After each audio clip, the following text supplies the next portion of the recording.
그리고 내가 이제 진짜 납득을 못하는 게 뭐냐면은 어떻게 운동권 청산이 시대 정신이 될 수 있느냐 이런 얘기예요. 어? 그런 엉뚱한 얘기를 해가지고서 선거에서 국민의 표심을 갖다 잡을 수 있다고 생각하는 건 내가 뭘 잘못했지 않았나 이렇게 생각을 해요. 정치 개혁을 한다고서 무슨 의원 세비를 줄인다, 의원 정수를 줄인다. 이거는 과거에 우리나라 정치권에서 뭐 계속해서 반복했던 얘기예요. 예. 그러니까 우리 국민이 들을 적에 저 사람들은 지금 뭘 할 게 실제로 해야 할 거는 뭔지를 모르고 그저 그냥 과거에 했던 얘기를 갖다가 다 반복하는 그런 일밖에 안 해요. 나는 이거는 뭐 우리 한동훈 지금 비대위원장이 예. 정치 경험이 없고 과거에 정치권에서 무슨 얘기가 했는지를 자기가 모르기 때문에 자기가 멋있는 말인 것처럼 해서 자꾸 얘기를 하는 거다고 생각하는데 예. 그거 가지고서 무슨 표심을 갖다 장악한다고 생각하면 난 착각이라고 봐요. 예, CBS 라디오 박정현 판승부 함께하고 계십니다. 네, 4월 총선이 임박한 상황에서 여야 모두 혁신 경쟁에 나서고 있는데요. 지금까지 여야의 상황 어떻게 보고 계신지 김종인 전 국민의힘 비상대책위원장과 말씀 나눠보겠습니다. 위원장님 어서 오십시오. 네, 안녕하세요. 예. 네, 진 교수님과 네, 박 실장님 안녕하십니까. 나눠주십시오. 네. 예, 자 새해 처음 모시게 됐는데요. 저 국민의힘 얘기부터 좀 해보겠습니다. 지금 강서구청장 보궐선거 참패 이후 한동훈 비대위 체제가 출범을 했는데 지금까지 한동훈 비대위 체제 어떻게 좀 변화를 느끼십니까? 평가해 주신다면. 내가 보기에 지난번 강서 보궐선거 이후에 정치 상황이라는 게 별로 변한 게 없는 것 같아요.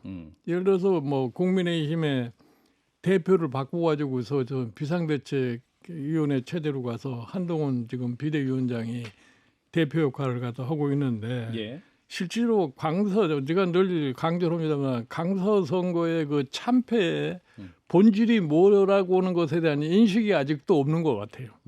그러니까 실질적으로 이 한동훈 비대위원장이 저 외형상으로 상당히 뭐 일반 국민의 시선을 끌는 그런 행동을 갖다 보이고 있고 예. 레토릭이 굉장히 뭐 다양하게 전개되고 있지만 예. 그게 국민의 소위 이 정치에 대한 민심을 바꾸기에는 나는 역부족이라고 생각합니다. 예. 지금 사실은 이제 우리나라의 유권자의 수준이라는 것이 이렇게 간단한 유권자들이 아니에요. 그런데 그동안 지금 사실 강서 보궐선거의 진 원인을 볼 것 같으면은 근본적으로 정치와 정책의 변화를 갖다 가져오라는 하나의 경종이었는데 정치도 별로 변한 것도 없고 이 정책도 변하는 게 없어요. 단순히 변했다는 거는 그동안에 소위 대통령이 취임해가지고서 우리나라의 경제 상황이나 사회 상황에 대한 인식을 제대로 못 해가지고 예. 지난 1년 6개월 동안 별로 아무것도 한 게 없어요. 예. 이제 그러다가 갑작스럽게 이제 강서 보궐선거가 끝나서 거기서 패하고 나니까 예. 민생 얘기를 하는데 민생에 관해서도 제대로 구체적인 어떠한 이 방향을 가지고 하는 것이 아니라 예. 뭐 최근에 와가지고서 금융기관에 압박을 가해가지고서 뭐 이자를 뭐 100만 원씩 돌려주는 이제 그런 행위를 했는데 그것도 사실은 윤석열 대통령이 경제 운영에 있어서의 원칙이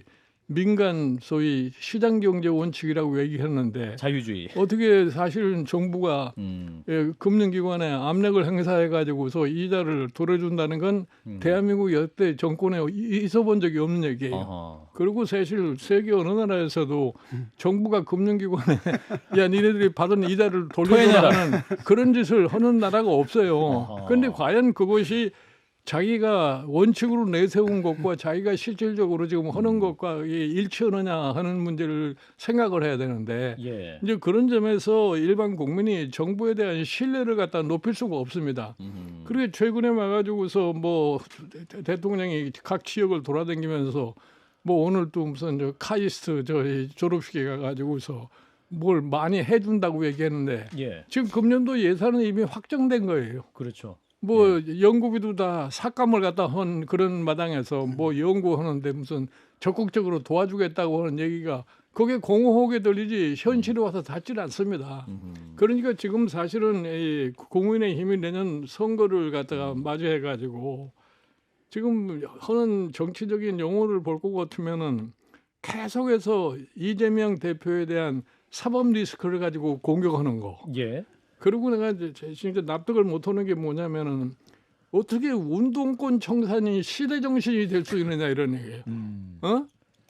그런 엉뚱한 얘기를 해가지고서 선거에서 국민의 표심을 갖다 잡을 수 있다고 생각하는 건 내가 뭘 잘못했지 않았나 이렇게 생각을 해요. 그래서 지금 이제 한동훈 비대위가 출범을 하면서 그러니까 윤석열 대 이재명 구도에서 한동훈 대 이재명 구도로 프레임이 좀 전환이 되면서 좀 약간은 그래도 정부 여당의 지지율이 좀 상승하는 국면을 보이고 있지 않느냐. 그래서 어느 정도 한동훈 비대위가 성공한 것이 아니냐 이런 평가도 있습니다. 내가 보기에는 뭐 자기네들이 피상적으로 보기에는 성공한 것처럼 보이지만 예. 선거에서 여당이 할 짓은 대국민 상대로 해가지고서 선거운동을 할 생각을 해야지 예. 야당을 아무리 공격해봐야 소용이 없어요. 그러니까 예를 들어서 이 야당이라는 거는 여당이 잘못하고 정부 여당이 잘못하면은 그 잘못을 갖다가 먹고서 사는 게 야당인데 그렇죠. 그 대국민 상대로 해서 어떻게 하면 득표를 할 수 있느냐 하는 걸 갖다 생각을 해야 되는데 그건 고사하고 계속 야당을 공격을 해봐야 그건 별로 일반 국민에게 피부에 닿지 않습니다. 그 야당만 때리는 이런 상황. 무엇보다 이제 중도층 공략이 핵심일 텐데 현재 그 여당 전략을 보면 어떤 중도층 확장엔 그런 적이 전혀 보이지 않는다. 중도층이라고 하는 건 그렇게 해서 가지 않아요. 뭐 잘 아시겠지만 예. 우리나라의 지금 선거판을 보면은 지난 대통령 선거에서 거의 반씩 논아져 있는 상황이 그대로 지속이 된 거예요. 예. 그러면 지난번 대통령 선거를 제대로 분석을 하면은 이재명 씨가 47.8%인가 받고 예. 윤석열 대통령이 48.3%가 받았는데 그 당시에 상황을 보면은 이재명이를 지지한 사람은 적극적인 지지층이라고. 예. 그리고 윤석열 대통령을 지지하는 사람들은 그 중에는 이재명이 꼴이 보기 싫어서 윤석열을 찍는다 이런 사람들이란 말이야. 예. 그러던 사람들이 처음에는 윤석열 대통령한테 기대를 했다가 불과 2달이 못 가서 그 기대가 무너져 버리기 때문에 거기에서 한 20% 가까이 날아가 버린 겁니다. 예. 어? 근데 그거를 지금 회복을 한다고 해봐야 지금 기껏 올라간 게 지금 30% 가까이 올라간 거 아닙니까? 예. 근데 뭐 긍정적인 그런 지지율 보듬도 가장 문제가 된 게 뭐냐면은 부정적인 측면이 한 60%를 항상 왔다 갔다 하는 그런 측면에 있다. 추세가. 예. 그러니까 그러면 왜 그 부정적인 측면이 그 정도 돼 있느냐? 이거를 제대로 뭐를 잘못했기 때문에 나를 이렇게 싫어하는 사람이 많으냐? 이거를 생각해야 되는데 그거에 대한 변화가 하나도 없어요. 위원장님 말씀은 지금 뭐 총선 과정을 한동훈 비대위원장이 주도하는 것처럼 보이지만 사실 한동훈 비대위원장은 총선에서만 그렇게 얘기할 뿐 어차피 정부를 이끌고 가는 건 대통령인데 여기에 변화는 전혀 예상치 못한다는 거죠. 이 총선이라는 것이 무슨 당을 평가하는 게 아니에요. 아. 정부의 그동안의 실책에 대한 평가를 갖다 하는 건데 예. 그래서 여당이 사실은 이 대국민 상대로 해서 뭘 잘못할 것 같으면은 선거를 이길 수가 없는 거예요. 그런데 지금도 보면은 대국민 상대로 해서 뭐를 해야 된다는 것을 인식을 안 되지. 지금 우리나라의 소위 경제 사회 상황이 어떻다고 하는 것에 대한 분명한 인식이 있어야 되는데 예. 그게 전혀 보이지 않는 거단 말이에요. 예를 들어서 우리가 작년에 1.4% 경제 성장을 했습니다. 예. 그러니까 일본 1.6%만 또 못하고 미국의 2.5%만 또 못해요.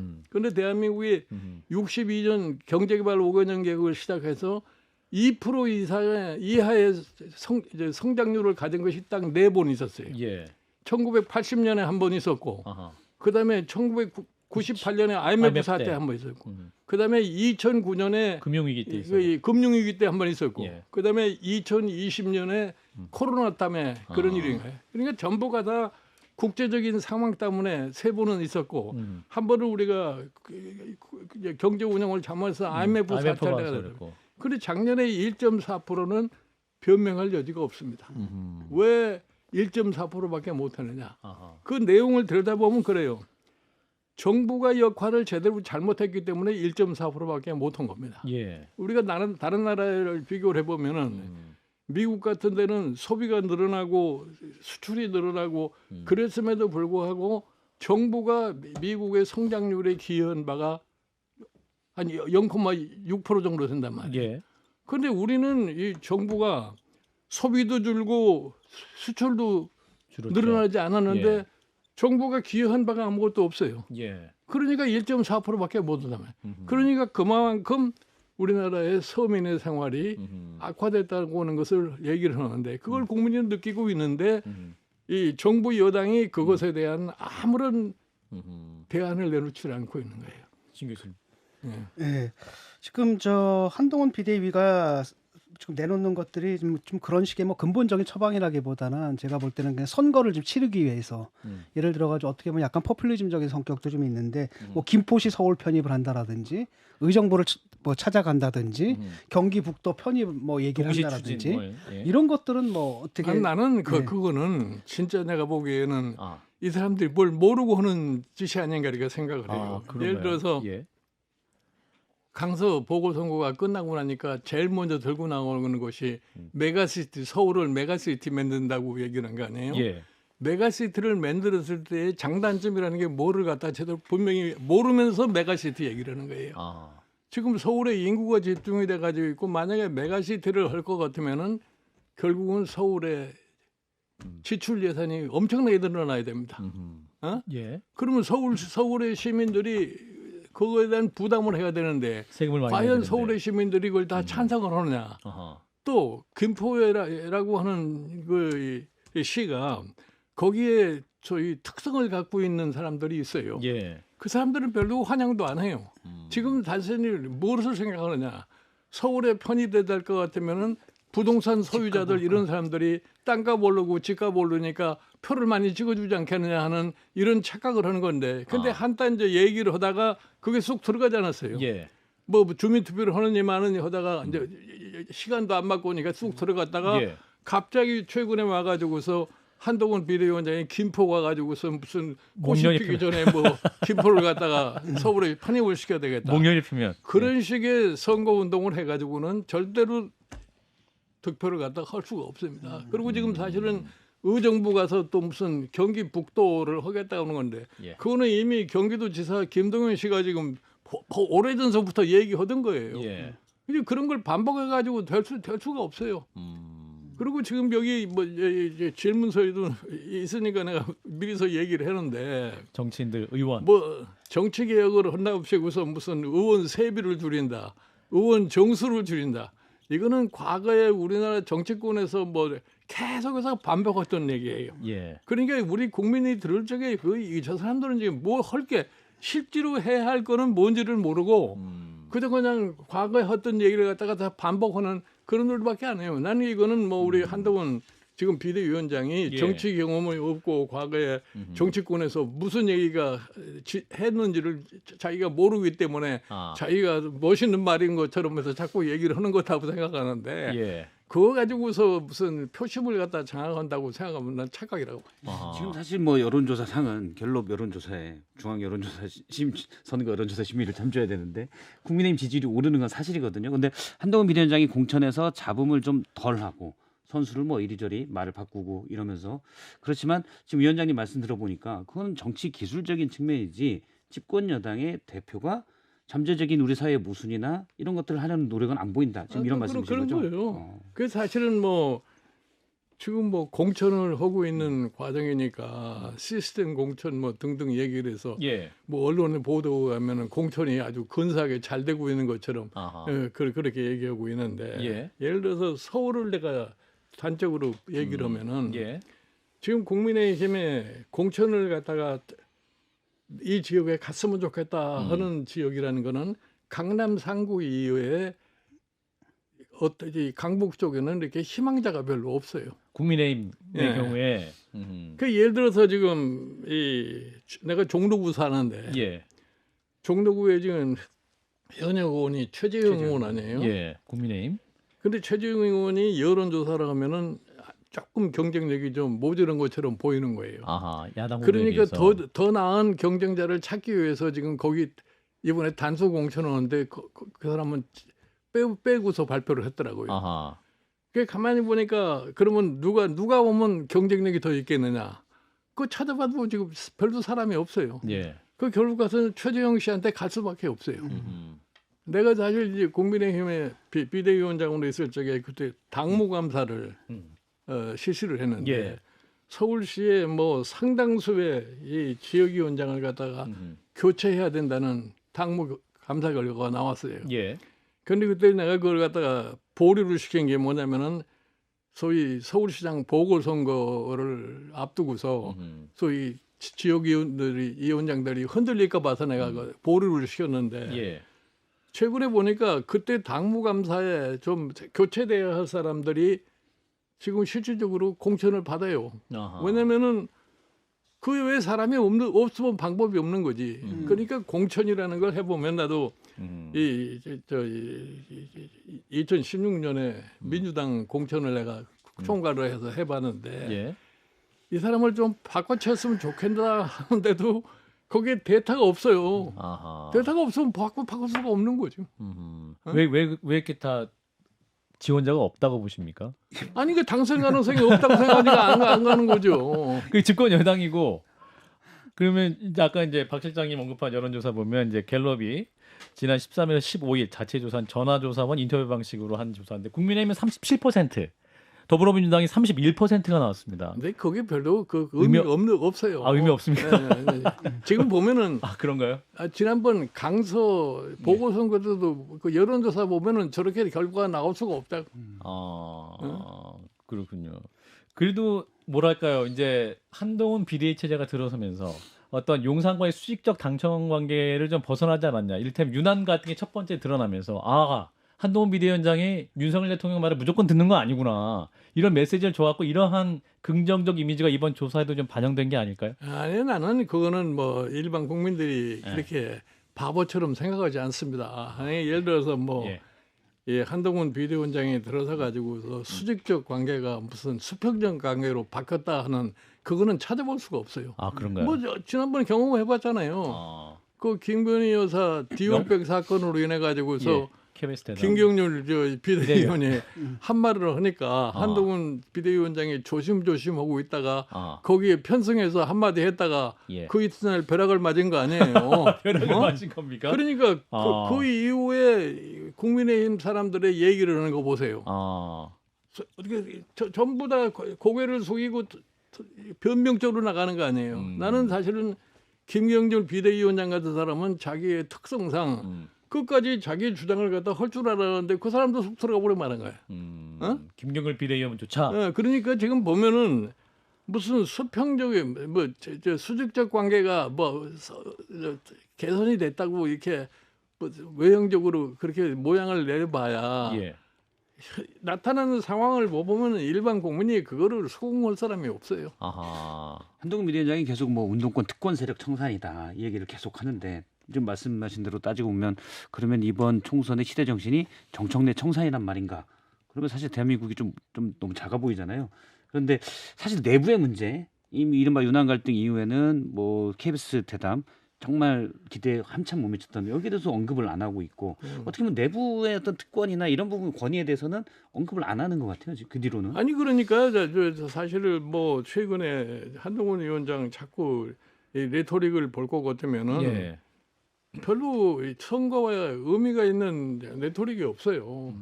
그러니까 뭐 사실 실질적으로 이재명 지금 대표의 사법 리스크라는 건 벌써 1년 반 이상 끌어오는 거 아니에요. 그렇죠. 그건 그 1년 본인이 다 알아요. 그거 아무리 공격을 해봐야 그게 선거와 관계가 없어요. 근데 거기다가 지금 뭐 운동권 척결이다 말이야. 그것이 마치 시대 정신이라고 그러면은 나는 그것처럼 우둔한 정치적인 발언이라는 건 없다고 봐요. 오직 답답했으면은 그거를 시대 정신으로 삼겠어요. 그렇군요. 그래도 이제 윤희숙 전 의원을 대표로 해서 또 지금 이제 여당은 계속 총선 전략을 강하게 짜고 있지 않습니까? 그러면 또 그래도 그러니까 뭐 윤희숙 의원 같은 사람도 어떤 의미에서 보면은 한동훈 위원장이나 소위 연영 때도 비슷하고 사고 방식이 비슷하니까 그런 식으로 얘기를 하는데 사실은 뭐 운동권이라고 하는 사람들이 그 당시에 상황에서 놓고 볼 것 같으면은 대학 다니면서 그래도 용기가 있어서 그래도 운동권을 고생하면서 한 사람들 아니에요. 운동권이라 하면 그러다가 이제 어떻게 하다가 정치권에 들어가서 운동권이라는 타이틀을 갖고 뭐 스스로가 진보라고 이제 선언한 사람들인데 가서 보면 그 사람들은 진보 관계도 없어요. 솔직히 얘기해서. 아 그런가요? 어? 예. 그저 국회의원을 하기 위해서 발언을 하는 거지 실질적인 진보가 뭐를 해야 된다고 하는 것에 대해서 구체적으로 얘기하는 게 없어요. 그래서 나는 개인적으로 봤을 적에 예. 국민의힘의 국회의원이나 민주당의 국회의원이나 이념적으로 별 차이가 없다고 생각하는 사람들. 어? 그렇군요. 근데 그거를 찍어서 무슨 뭐 운동권을 뭐서 척결하는 것이 시대 정신이라고 생각해요. 대한민국에 다른 참 어려운 과제가 엄청나게 많은데 정치적으로 풀어야 될 수가 있잖아요. 예를 들어 지금 가장 중요한 것이 뭐냐면은 자기네들이 뭐 진보다 보수다 이념대다 투쟁을 하는 바람에 대한민국 정치가 완전히 정지 상태에 놓여 있어요. 예. 그러니까 대한민국이 지속 성장 가능하느냐는 이것이 지금 가장 중대한 과제인데 그런 데서 사실은 뭐 시대 정신을 찾든지 해야지. 어디 무슨 개인적인 몇 명 되지도 않은 운동권을 갖다가 척결하는 것이 시대 정신이라고 그러면은 이 사람들이 정치를 갖다가 난 잘 할 줄 모르는 사람들이라고 생각해. 근데 이제 한동훈 위원장 오늘 의정부 가가지고 22대 국회 개원을 하면 서울 편입, 경기분도 원샷법을 발의해서 추진하겠다. 한꺼번에 동시에 추진하겠다 이렇게 얘기하는데 이건 가능한 시나리오가 보십니까? 그거는 하나의 레토릭으로 하는 레토릭입니까? 소리지. 그게 실질적으로 예를 들어서 이 뭐 흔히 얘기해서 세비를 절감하고 의원수를 줄이고 뭐 이런 게 예.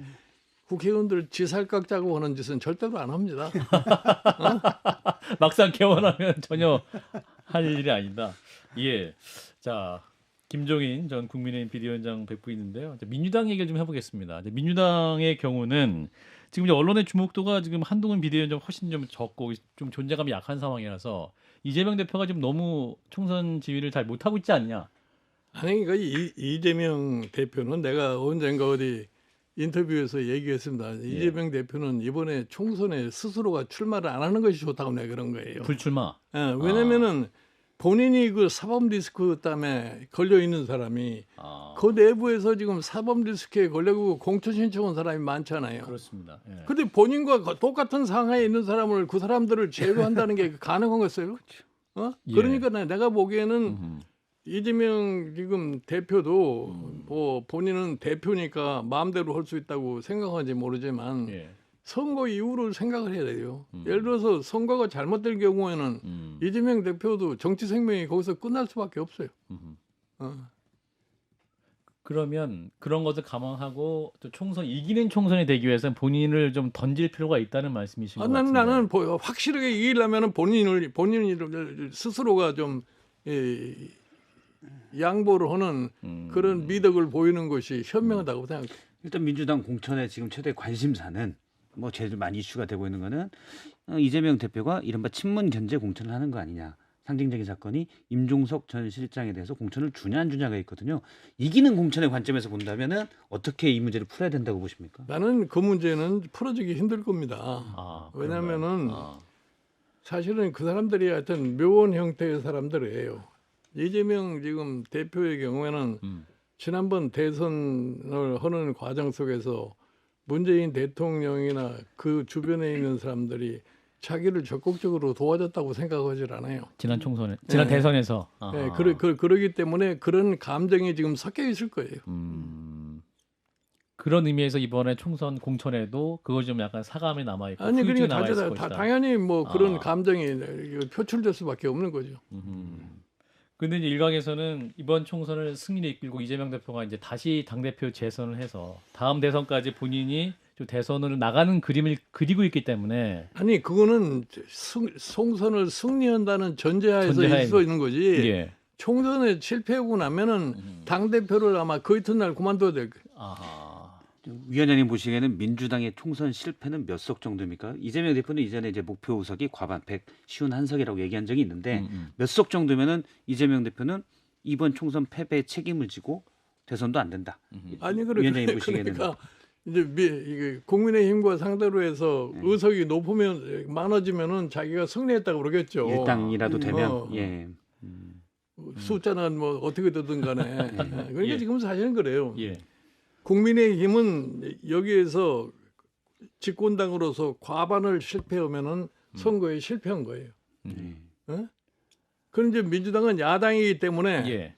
아하. 과반을 못 얻었더라도 이 국민의힘보다 한 석이라도 많으면은 지네가 아하. 성공했다 그럴 겁니다. 아, 그럼 야당 입장에서 오히려 좀 성적표를 더 좀 너그럽게 볼 수도 있다는 그러죠. 판단을 하시는 것 같은데, 자, 근데 지금 이재명 대표의 경우는 뭐랄까요? 지금 개파 싸움에 지금 약간의 머물러 있는 상황이기 때문에 지금 민주당 상황이 좀 그렇게 녹록치는 않은 것 같은데 왜 그렇게 하고 있다고 아니 판단하십니까? 근데 예, 뭐 잘 아시겠지만 예, 야당이라는 거는 선거 되면 항상 복잡하게 되어 있어요. 아 그런가요? 잘 아시다시피 2016년에 예, 민주당이 그때 야당으로서 거의 쪼개져 버렸잖아요. 안철수 탈당하고 나니까 뭐 의원들이 쑥 따라가고 이제 그래서 내가 비대위원장으로 가가지고서 하니까 그 당시에도 기대가 뭐 이 사람들이 뭐 80석이 될 거냐 무슨 뭐 60석이 될 거냐 이런 상황 아니에요. 그러다가 이제 어떻게 일당이 되고 나니까 이 사람들이 다시 살아난 건데 예, 그 야당에 있으면은 공천 문제라는 게 항상 복잡하게 돼요. 지금 사실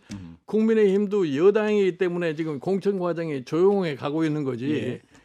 지난번 야당에서 공천할 적에는 공천 과정이 굉장히 복잡하고 소란이 많지 않았습니까? 예. 그러니까 이제 여당의 공천 상황과 야당의 공천 상황을 동일선상에 놓고 비교를 할 수가 없어요. 그렇군요. 근데 이재명 대표 같은 경우 이제 원희룡 전 장관과 대결할 가능성이 큰 상황인데 지금 일각에서는 지금 여론조사 결과를 보면 또 약간은 차이가 크게 나지 않는 조사도 나오고 있는 상황이기 네, 때문에 네. 이재명 대표가 이게 또 인천 개항에 또 집중해야 되는 거 만약에 또 본인이 질 경우도 상정해야 되는데 아니 본인도 사실은 이 인천- 생존을 해야 된다고 생각하니까 인천 개항 여러 가지 아하. 무리를 하고더라도 지금 아하. 개항에 출마를 갖다 하는 거 아니겠어요?